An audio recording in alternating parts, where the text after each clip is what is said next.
Morning friends. ये आपका CGL based questions है, ठीक है। ये जो प्रीवियस ईयर बेस्ड जो क्वेश्चंस आया है प्रीवियस ईयर का, उसके बेस्ड क्वेश्चंस है। आपको 10 क्वेश्चंस एकदम बेहतरीन अलग अलग क्वेश्चंस है और अच्छा क्वेश्चंस। आप देखिए बहुत कॉन्सेप्ट आपको मिलेगा इसमें, ठीक है ना। चलिए शुरू करते हैं आज का पहला लेक्चर। और अगर वीडियो अच्छा लगता है तो प्लीज़ चैनल को सब्सक्राइब करें। और ये क्वेश्चंस है, पहला क्वेश्चन है 55/11 कैलकुलेशन। जैसा कि सीजीएल में 2-4 क्वेश्चंस पूछ देता है। 18 - 6 × 9। तो सबसे पहले क्या करेंगे, भागा का काम होता है 5, फिर काम होता है ब्रैकेट का, गुना का मत कर दीजिएगा। 18 में से 6 जाएगा 12 और गुने 9 तो 108, 5 113। तो आपका आंसर क्या आ जाएगा, डी नंबर, ठीक है। चलिए नेक्स्ट क्वेश्चन से देखिए कितना अच्छा क्वेश्चन है। ये पावर में है, 7 के पावर 21, 7 के पावर 22, 7 के पावर 23, 7 के पावर 24 को 25 से विभाजित किया जाता है तो शेष क्या होगा। देखिए इसमें हम एक चीज़ कर सकते हैं, 7 के पावर 21 को कॉमन ले लिए और ये यहाँ एक हो जाएगा। पता नहीं पेन को आज क्या हुआ, बहुत डिस्टर्ब हो रहा है। 1 हो गया और 7 के पावर में 2 हो गया, 7 के पावर में 3 हो गया और 7 के पावर में क्या हो जाता है, यहाँ 4 नहीं 2 बचा यहाँ 21 में, सॉरी यहाँ 1 बचेगा, यहाँ 2 बचेगा और यहाँ 3 बचेगा, ठीक है। यहाँ 1 बचा, यहाँ 2 बचा, यहाँ 3, क्योंकि 21 कॉमन ले लिए हैं। अब उसको यही चीज़ इसमें मांग रहा था और कुछ नहीं। पूरा सीजीएल में ऐसा ही क्वेश्चन आया हुआ है और ये बहुत अच्छा प्रैक्टिस सेट है आपका। 1 हो जाएगा, ये 7 हो जाएगा और ये 49 होगा और 7 का क्यूब कितना होता है, 343। इसको जोड़िएगा तो ये हो जाएगा 7 के पावर 21 तो रहेगा ही रहेगा और ये हो जाएगा जोड़ के आपका 400। अब देखिए अगर इस 400 को आप 25 से भागा देते हैं, मतलब पूरा तो आ गया ना, 7 × 400 आ गया। अगर पूरा को हम 25 से भागा देते हैं तो ये देखिएगा ये पूरी कट जाएगा 8 बार में। तो ये कितना हो जाएगा, 7 के पावर 21 × 8 आंसर आएगा, रिमाइंडर नहीं आएगा। रिमाइंडर आपका नहीं आएगा, शेष नहीं बचेगा तो 0 हो जाएगा, ठीक है। पूरी भागा लग जाता है। Question number 3। रंजित किसी कार्य को 25 दिन में पूरा कर सकता है, जबकि अंजी इसे 20 दिन में समाप्त कर सकता है। मतलब वही हुआ, रंजित 25 दिन में, अंजी 20 दिन में, तो 5 दिन तक एक साथ कार्य करता है। रंजित और अंजी दोनों जो है वो क्या होता है कि 5 दिन साथ में कार्य करते हैं। कौन कौन, रंजित और अंजी। और सिर्फ रंजित छोड़ देता है, और सिर्फ क्या करता है, रंजित है जो छोड़ देता है। तो अंजी शेष काम कितने दिनों में करेगा। मतलब कहने का मतलब है कि रंजित कितने दिनों में कर रहा है, रंजित 25 दिन में, अंजी 20 दिन में, ठीक है। अब क्या हो रहा है, पहले इसको निकालते हैं टोटल काम के लिए एलसीएम। तो 20 और 25 का एलसीएम 100 और ये इसका इफ़िशियंसी क्षमता 100 काम 25 की इफ़िशियंसी से कितना करेगा, 4। इसका इफ़िशियंसी 25 दिन काम कर रहा है और 100 काम है तो 4 की इफ़िशियंसी से करेगा 25 दिन तो 100 काम हो जाएगा। और ये 20, इसका 20 दिन लग रहा है और 100 काम है तो 5 का इफ़िशियंसी 20 25 100, तो क्षमता निकाल लिए। अब बोल रहा है इतना आपको हर एक क्वेश्चन में करना है।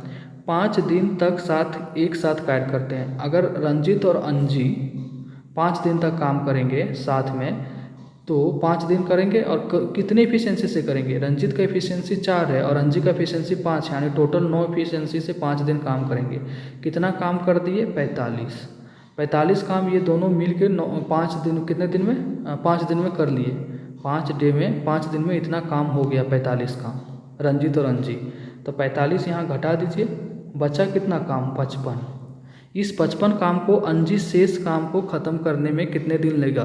तो अंजी को 55 काम करना है तो अंजी किस इफिशियंसी से काम कर रहा है, 5 की इफिशियंसी से। तो इसको 5 से डिवाइड कर दीजिए, आपका आंसर कितना आ जाएगा, 11। आंसर हो जाएगा बी नंबर। बस आसान क्वेश्चन था, कॉन्सेप्ट समझना है। ये देखिए एक समांतर चतुर्भुज है। समांतर चतुर्भुज किसको बोलते हैं, वैसे चतुर्भुज जिसके आमने सामने की भुजा बराबर होती है। जैसे ये इसके बराबर होगा और ये और समांतर होगा, ये इसके बराबर और समांतर होगा, ये इसके बराबर और समांतर होगा, ठीक है। इसको बोलते हैं समांतर चतुर्भुज। तो P Q R S दिया हुआ है। लंबाई कितना दिया हुआ है, 8, ये 12 है, ये 8 है। किसी को 12 8 मान लीजिए, आपकी मर्जी, सेंटीमीटर है। भुजाओं की लंबाई 8 सेंटीमीटर और 12 सेंटीमीटर है। 10 सेंटीमीटर लंबा एक विकर्ण है। क्या है? 10 सेंटीमीटर लंबा एक विकर्ण है। मान लीजिए कि ये हमारा, ये पेन अगर सही से चलता ना तो कितना आसान होता। ये हमारा 10 सेंटीमीटर का, अब देखिए लाइन खिंचा ही नहीं रहा है, डायगोनल विकर्ण, हाँ खिंचाया, आधा खिंचाया, ठीक है। फिर आ जाए, ये हो गया आपका 10 सेंटीमीटर का, ये दिया हुआ है आपको, कितना है? 10 सेंटीमीटर। अब क्वेश्चंस क्या है कि दूसरे विकर्ण की लंबाई, तो ये जो ग्रीन कलर का खींच रहे हैं यहाँ पे, खिंचाएगा तब तो, मतलब पी आर की जो डायगोनल होगा वो आपको निकालना है, ठीक है।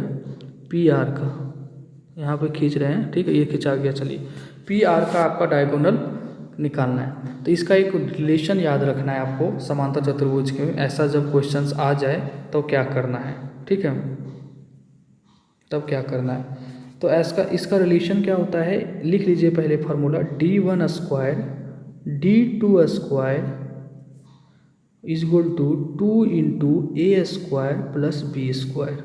अगर सब कुछ दे दिया हो, दोनों भुजा आपको पता हो, एक डायगोनल पता हो और एक डायगोनल नहीं पता हो, तो इस केस में क्या होता है, पहला डायगोनल d1 का स्क्वायर मतलब विकर्ण, d2 का स्क्वायर, 2 इंटू भुजा, मान लीजिए ए के जगह पे 12 है और बी के जगह पे 8 है, आप इसको बैठा दीजिए। एक डायगोनल आपको कितना दिया हुआ है, क्वेश्चन देखिए 10, तो 10 का स्क्वायर करिएगा तो 100, दूसरा हमें नहीं पता, यही तो निकालना है, ठीक है। d2 का स्क्वायर 2 इंटू ए का स्क्वायर, मान लीजिए ये 12 है तो 144, और बी का स्क्वायर यानी 64, 144 प्लस 64, अब 64 होगा, 68 लिख दिए, सॉरी 64 यहाँ लिखा हुआ है। अब क्या करना है, 144 और 64 को जोड़िए, कितना होता है? 208। 208 को 2 से गुना करिएगा तो 416, 416, इधर है 100 प्लस d2 का स्क्वायर। अब d2 का स्क्वायर क्या हो जाएगा, 416 में से 100 घटा दीजिए, 316। अभी d2 का स्क्वायर निकालने के लिए क्या हो जाएगा, अगर स्क्वायर हटाएंगे तो रूट में आ जाएगा ये। अब ये फाइनल आ गया d2 बराबर 316 ये। अब एक चीज़ याद रखिए कि 324 होता है, ऐसे क्वेश्चंस को कैसे बनाते हैं, टैकल करते हैं। अब देखिए यहाँ तक तो हम पहुँच गए, मेरा आंसर क्या आ रहा है, 316 का रूट d2, ठीक है। तो 18 का जो रूट होता है, 18 का जो स्क्वायर होता है, 324 होता है रूट में, वो 18 का होता है। आसपास आपको पता होना चाहिए, ये कुछ ही कम है, क्या है, ये कुछ ही कम है ना, तो सबसे नज़दीक वाला होगा 17 के पास जाके, तो आप गुना करके थोड़ा बहुत अनुमान लगा सकते हैं। 18 तो होगा नहीं, इसको हटा दीजिए, क्योंकि 324 का होता है, 15 225 का होता है, ये तो होगा नहीं। बचा ये और ये, काफ़ी नज़दीक है ये, इसलिए आप 17.8 इसका आंसर होगा। अगर आप क्रॉस वेरीफाई करना चाहते हैं जल्दी में, तो आप 17.5 को 17.5 लिख के एक बार गुना कर लीजिए। अगर थोड़ा सा अगर दिक्कत है तो कितना लगेगा, एक आध मिनट लगेगा, समय तो बहुत होता है, ठीक है। तो इसका आंसर क्या आ जाएगा, नज़दीक में 17.8। आपको तरीका बता दिए। ये भी देखिए कितना अच्छा क्वेश्चन है। दो सअभाज्य संख्या, सअभाज्य संख्या को हम इंग्लिश में बोलते हैं को प्राइम नंबर। क्या बोलते हैं, को प्राइम नंबर, को प्राइम नंबर, ठीक है। को प्राइम नंबर वैसे संख्या को बोलते हैं जिसके HCF 1 आता हो। को प्राइम नंबर का अगर एग्जाम्पल लें तो हो गया, जैसे 6 ले लिए गलती से, ये 6 नहीं होगा। को प्राइम नंबर का एग्जाम्पल लें तो जैसे 3 और 5, ये को प्राइम नंबर है, इसका HCF कितना होता है, 1। जैसे कि 7, 11, इसका कितना होता है HCF, 1, हाईएस्ट कॉमन फैक्टर 1 ही है। जैसे कि 23 और 25 नहीं, 27 नहीं, 29, इसका भी क्या होगा, 1। तो ये को प्राइम नंबर है। तो बोल रहा है दो सअभाज्य संख्या A और B है। क्या है, दो सअभाज्य संख्या A और B है, ठीक है, का लघुत्तम समापवर्तक क्या होगा। तो इसका HCF तो 1 होगा, और इसका क्या होगा लघुत्तम समापवर्तक, A इंटू B होगा। क्यों होगा, AB, जैसे अभी बताए थे आपको 3 और 5, इसका HCF 1 होगा, लेकिन LCM पूछ देंगे तो 3 गुने 5 ही करिएगा, तो आपका इसका आंसर क्या हो जाएगा, A और B। जैसी को प्राइम नंबर दिखा सअभाज्य संख्या, HCF 1 और LCM दोनों का गुना, बस इतना याद रखें। लेकिन आपको इतना क्यों बताएं, क्यों आप क्वेश्चंस आगे को रिलेट कर पाएँ। Question number 6, 6 sorry. एक लंबवृत्तीय शंकु की ऊंचाई, पहले सबसे पहले तो शंकु का डायग्राम दिमाग में आना चाहिए। ये आ गया मेरा शंकु, ऐसे ये होता है मेरा तिरछी ऊंचाई, ये हो गया मेरा ऊंचाई, ये हो गया मेरा त्रिज्या। ठीक है, एक लंबवृत्तीय शंकु की ऊंचाई और तिरछी ऊंचाई क्रमशः ऊंचाई कितना है 24, तिरछी ऊंचाई कितना है 25 और पाई का मान 22/7। तो शंकु का वक्र पृष्ठीय क्षेत्रफल ज्ञात कीजिए। तो वक्र पृष्ठीय क्षेत्रफल क्या होता है, वक्र पृष्ठीय क्षेत्रफल होता है शंकु का पाई आर एल। तो आपको त्रिज्या नहीं दिया है, आपको एल क्या होता है, ये तिरछी ऊंचाई को बोलते हैं एल। तो एल दे दिया है आपका यहाँ पे, एच दे दिया है ये, लेकिन हमें क्या करना है, हमें एल निकालना है। एल निकालना है तो देखिए ये 90 डिग्री समकोण बन रहा है यहाँ पे, ये 25 ये 24। यहाँ देखिए ये कर्ण का काम करेगा ये 25 और ये क्या करेगा लंब का काम करेगा और ये आधार निकाल लेंगे तो रेडियस हो जाएगा। तो 25 का स्क्वायर माइनस 24 का स्क्वायर, 25 का स्क्वायर कितना होता है 625, 24 का स्क्वायर 576, इसको घटाइएगा तो आएगा 49 का अंडर रूट और ये आ जाएगा 7। रेडियस कितना आ गया आपका 7। ठीक है, तो पाई के जगह पे ले लेंगे 22/7, आर के जगह पर ले लेंगे 7, एल के जगह पे ले लेंगे आप 25 दिया हुआ है, 7 से 7 कट गया और इसको गुना करिएगा तो आ जाएगा 550। ठीक है, बस सिंपल क्वेश्चंस था, दो चीज़ दिया है, आर निकालिए, शंकु का वक्र पृष्ठीय क्षेत्रफल, ये फार्मूला बैठाइए। अगर आपसे पूछता शंकु का संपूर्ण पृष्ठीय क्षेत्रफल, तो शंकु का संपूर्ण पृष्ठीय क्षेत्रफल होता है pi r into r plus L.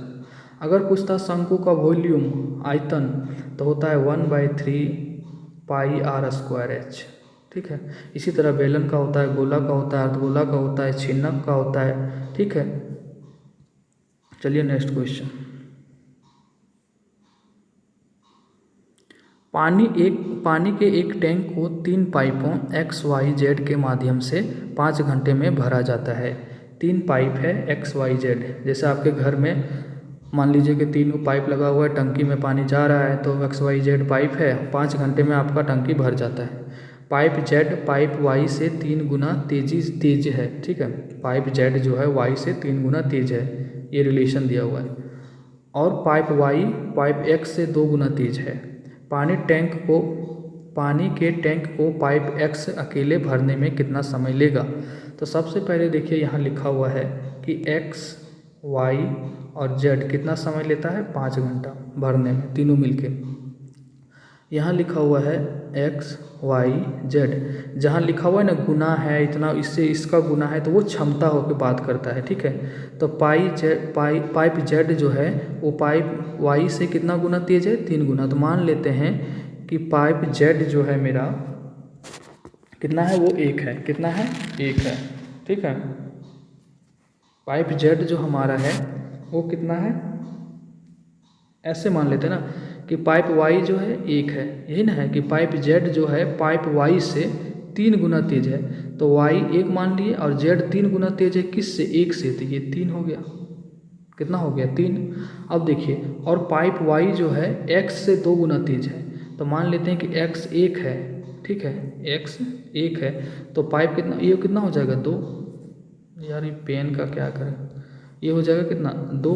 ठीक है, देखिए पाइप Y जो है वो पाइप X से 2 गुना तेज है, तो पाइप X है 1 और Y हो जाएगा आपका 2।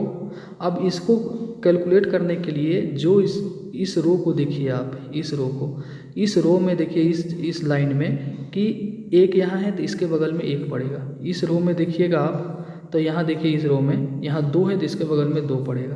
तो इसको गुना कर दीजिए आपस में, तो 1 गुना 1 1 हो जाएगा ये, और ये 2 हो जाएगा और ये 6 हो जाएगा। ठीक है, अगर आप डायरेक्ट लिख सकते हैं इस क्वेश्चंस को देख के कि 1 2 6 होगा तो कोई दिक्कत नहीं। अब देखिए क्वेश्चंस पढ़िए, पाइप Z पाइप Y से 3 गुना तेज है, तो पाइप Z देखिए Y 2 है, तो 3 गुना 2 का 3 गुना कितना होता है 6, 2 3 6। देखिए हमको कोई चीज़ याद नहीं रहता है, इसलिए हम सिस्टमेटिक बनाते हैं। और पाइप Y जो है पाइप X से 2 गुना तेज है, तो पाइप Y देखिए X 1 हो गया, पाइप Y कितना हो गया 2। कोई आपको 1 2 6 लिख देता है, अगर आपको याद रहता है तो लिख दीजिए। ठीक है, तो ये देखिए इस X का इफिशियंसी कितना आ गया, क्षमता 1, Y का आ गया 2 और Z का आ गया 6। तो टोटल कितना इफिशियंसी से तीनों मिलके काम करेगा, 6 2 8 और 1 9। और ये कितना घंटा काम करता है, तो 5। तो 5 घंटे में 9 एफिशिएंसी से कितना काम हो जाएगा, टोटल काम हो जाएगा 5 × 9 यानी कि 45। कितना काम हो गया, 45 टोटल काम हो गया। अब पूछ रहा है एक्स अकेले भरने में कितना समय लेगा। एक्स का एफिशिएंसी कितना है, अकेले देखिए तो 1 है, कितना है यहाँ पे 1 है ना 1। तो ये 1/45 को अब आप 1 से भागा दीजिएगा तो आपका कितना आ जाएगा 45। कितना लेगा आपका 45 घंटा। ठीक है, हम कुछ नहीं किए क्वेश्चंस में। यहाँ दिया हुआ है कि एक्स वाई जेड का ऐसे ऐसे क्षमता है, ये 3 गुना है ज़्यादा वाई से, यहाँ लिख दिए। ये इससे 2 गुना है तो हम लिख दिए। इससे एफिशिएंसी आ गया 1 2 6, तो टोटल एफिशिएंसी 9 हो गया। 5 घंटा तीनों मिल के काम करता है तो टोटल काम 45 हो गया। अब एक्स का इस एफिशिएंसी 1 है। अगर आपको पूछता है जेड कितना दिन में काम, मतलब कितना दिन में भर लेगा, तो 45/6 हो जाता। अगर आपको पूछता कि वाई कितना देर में भर लेगा, तो 45/2 हो जाता। अगर आपसे पूछता है कि तीनों मिलकर कितना समय लेगा, तो तीनों मिलकर तो 5 घंटा ले रहा है ना, आप 9 से भागा दीजिए 45 को, आपका 5 आ गया। ठीक है, तो चलिए नेक्स्ट क्वेश्चन से एक आयत की लंबाई और चौड़ाई कितना है। मान लीजिए आयत की कितना है, ये मान लीजिए कि आयत की लंबाई l है और ये चौड़ाई b है। ये 3x है और ये x है। ठीक है, तो यदि इसका परिमाप 96 है, तो आयत का परिमाप क्या होता है 2 × l + b। ये कितना है 96। तो 3x और x कितना हो जाएगा 4x और इंटू 2 यानी 8x = 96। तो x बराबर कितना आ गया 12। क्या पूछ रहा है लंबाई, तो 12 × 36। आपका आंसर क्या हो जाएगा, x का वैल्यू बैठा दीजिएगा तो c number. Question number 9, 10 kilometre प्रति घंटा की गति से चलने पर मधु अपने विश्वविद्यालय 15 मिनट देर से पहुंचती है। जब वो 10 किलोमीटर प्रति घंटा की चाल से चल रही है तो विद्यालय 15 मिनट देर से पहुंचती है। अगली बार वह अपनी गति को 2 किलोमीटर बढ़ा देती है। 10 से अब कितना हो गया, 2 किलोमीटर बढ़ा रही है तब, परंतु फिर भी वो 5 मिनट देर से पहुंचती है। उसके घर से विश्वविद्यालय कितनी दूरी है, तब वो दूरी पूछ रहा है कि घर से उसके विश्वविद्यालय की कितनी दूरी है। 10 से जा रही है तो 15 मिनट देर पहुंचती है, 2 किलोमीटर बढ़ा लेती है तो 5 मिनट देर से पहुंचती है। तो उसके घर और विश्वविद्यालय के बीच की दूरी कितनी है वो देखिए। तो इस टाइप के क्वेश्चंस को बनाने का तरीका है दूरी = चालों का गुणनफल। ठीक है, लिखना बहुत मुश्किल है। चालों का गुणनफल इंटू चालों का अंतर। अब मेरे बातों को सुन के कॉपी में लिख लीजिए। चालों का अंतर इंटू समय का अंतर। क्या है, समय का अंतर। यहाँ समय का अंतर लिख रहे हैं। ठीक है, समय का अंतर। चालों का गुणनफल देखिए 10 किलोमीटर चाल है और कितना है, ये 2 किलोमीटर बढ़ा देती है ना। अगली बार वह अपनी गति 2 किलोमीटर बढ़ा देती है, माने 10 से कितना हो गया 12। तो 10 × 12, 2 किलोमीटर बढ़ा रही है तो ये 12 ना हो गया। तो यहाँ 10 है, अब 12 हो गया, 10 × 12। चालों का अंतर, तो देखिए पहले 12 अब 10 घटा दिए, 12 - 10 चालों का अंतर। समय का अंतर, तो देखिए कितना है 15 मिनट और फिर 5 मिनट, तो 15 मिनट में घटा दीजिए 5 मिनट, तो ये कितना आ जाएगा 10 मिनट। अब इसको हम मिटा रहे हैं कैलकुलेट करने के लिए। ठीक है, इतना दूर तक। अब देखिए कहाँ तक हम कर लिए थे, 10 × 12 और नीचे 12 में से 10 घटा देंगे तो 2 गुने क्या था समय का अंतर। तो समय का अंतर में 15 में से 5 मिनट घटा दिए तो 10 बटे, इसको घंटा में करना होगा क्योंकि ये किलोमीटर प्रति घंटा है, बटे 60। इसको घंटा में कर दिए, 60 से भागा देके मिनट में। तो ये देखिए 10 × 6 = 60, 6 दूनी का 12 और 2 रकम का 2, कट के आ गया 10। आपका आंसर क्या होगा डी नंबर। कुछ नहीं था इसमें, चालों का गुणनफल बटे चालों का अंतर इंटू समय का अंतर। क्योंकि हर जगह आप अंतर देख रहे हैं ना, तो आप इस तरह का बना सकते हैं ऐसे करके। ठीक है, क्वेश्चन नंबर 10। ये क्वेश्चंस आप बनाइएगा कि हम बता दें। चलिए बता देते हैं या बना लीजिएगा आप लोग। चलिए बता ही देते हैं, छोड़िए। क्वेश्चंस है कि प्रत्येक माह कृतिका अपनी आय का 30% घर के किराए पर और शेष का 60% घरेलू व्यय पर खर्च करती है। यदि वह प्रत्येक माह से 6300 रुपये बचत करती है तो उसकी कुल मासिक आय कितनी है। तो मतलब कुल सैलरी उसका कितना है, यही पूछा जा रहा है। ठीक है, इस क्वेश्चंस को कैसे बनाएंगे। और आपको देखिए, आपको मिल जाएगा ये डिस्क्रिप्शन बॉक्स में आपको लिंक मिल जाएगा डे टू डे स्टडी का। ठीक है ना, डे टू डे स्टडी का।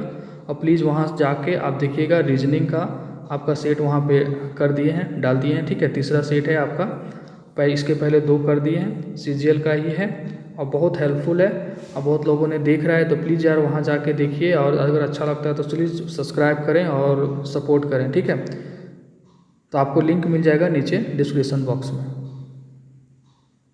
क्वेश्चंस है कि प्रत्येक माह कृतिका अपनी आय का 30% घर के किराए पर और शेष का 60%। देखिए, मान लेते हैं कि कृतिका का इनकम जो है वो 100 है। कितना है, 100 है। अब 30% उसका घर के किराए पर दे देगी, वो अगर किराए में खर्च कर देगी 30%, तो क्या होगा। पेन क्यों नहीं चलता है। ठीक है, तो कितना 30% खर्च कर रही है, यानी कि 30 रुपया खर्च कर दी, 100 का 30% खर्च कर दी तो कितना बचा, अब 70 रुपया बचा। ठीक है, 30% खर्च कर दी तो 70 रुपया बचा अब। ठीक है, ये प्रतिशत लिख रहे हैं। ठीक है, 70 बचा। अब 70 में से बोल रही है कि 60 घरेलू पर खर्च कर दी, 60%। तो 70 का 60% अगर निकालिएगा आप तो कितना हो जाएगा, 42। अब वो 42 किस पे खर्च कर दी, घरेलू व्यय पे। तो 70 में से 42 चला गया तो कितना बचा उसके पास, अब 28। कितना बचा, 70 में 42 घटा दीजिएगा अगर आप, तो 28 रुपया उसके 28 बचा अब 100 में उसके पास। तो ये जो 28 है यही तो बचत है 6300 की। ठीक है, तो ये 28 जो आपका आया ये 6300 के बराबर है, बचत है। तो एक के मतलब अनुपात मेथड से बता रहे हैं आपको, रेशियो मेथड से। तो 1 के बराबर क्या हो जाएगा, इसको काट के देखिए, 7 चौके 28 और 7 नवा का 63 00। और ये अगर फिर काटिएगा 4 से तो 4 दूनी 8, एक जगह यहाँ 4 दूनी 8 और यहाँ आएगा 25 25। तो एक रेशियो कितना हो गया, 225, एक रेशियो बराबर। तो क्या आप कोई भी चीज़ को सैलरी निकालना चाह रहे हैं, मतलब उसका सैलरी कितना था, 100 रुपया था, तो 1 के बराबर है 225। तो अगर इसको 100 के बराबर में लाना चाहेंगे, जो टोटल सैलरी अगर इस 100 था तो इस यहाँ 100 करना चाहेंगे हम। पेन क्यों नहीं चल रहा यार। अगर यहाँ 100 करना चाहेंगे तो इसका यहाँ भी 00 आ जाएगा, 225 गुने 00, मतलब कि 22,500 इसका सी नंबर आंसर होगा। ठीक है, तो कुछ नहीं करना है, आप मान के फार्मूला छोड़िए, आप 100 मान लीजिए इसका टोटल सैलरी है। 30% खर्चा कर दी, 70 बचा। 70 में 60% खर्चा कर दी, फिर 42 बचा। अब मतलब 42 खर्चा कर दी, अब 70 में 42 खर्चा कर दी तो 28 बचा। यही उस बचत कर रही थी, तो यही 28 हम रेशियो में 6300 के बराबर कर दिए। तो एक आ गया 2500 के बराबर। टोटल सैलरी माने थे 100, तो हम 100 से गुना कर दिए दोनों साइड, तो आ गया मेरा सैलरी। ठीक है, बस ये सब ट्रिक अपनाइएगा तो जल्दी बनेगा। ठीक है ना। और प्लीज़ जाइए, अभी आपका 9:30 बजे सेशन स्टार्ट हो जाएगा आपका, ये क्या बोलते हैं, रीजनिंग का। नीचे आपका डे टू डे स्टडी का आपको होगा, चैनल लिंक होगा, वहाँ जाके सब्सक्राइब करें। ठीक है, बाय, अपना ख्याल रखें। यदि आप JPSC की तैयारी कर रहे हैं तो ऑनलाइन टेस्ट सीरीज के लिए डाउनलोड करें आज ही हमारा